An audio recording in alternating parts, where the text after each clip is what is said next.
Le coup de foudre qui est la rencontre de deux personnes qui plaquent sur la personne rencontrée un idéal.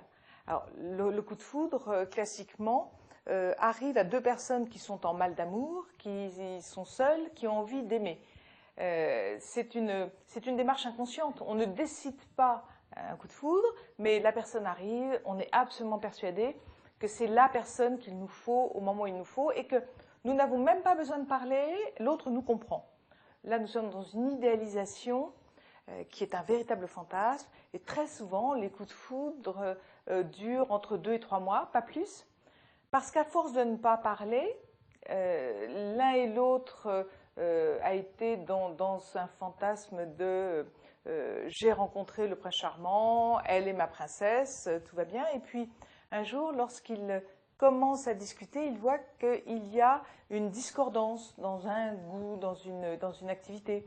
Et puis petit à petit, quand ils commencent à se découvrir l'un à l'autre, ils voient souvent qu'en fait, ils n'ont absolument rien en commun. Et que le couple s'était formé sur un besoin très intense, très fort. Le fantasme ayant été très important, l'amour a pris des proportions merveilleuses et on a été dans l'idéalisation de l'autre et de la relation de couple.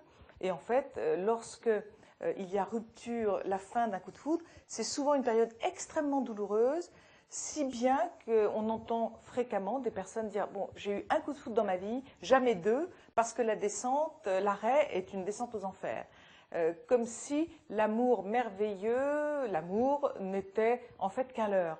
Ce qui n'est pas vrai, mais le coup de foudre est le plus souvent un leurre.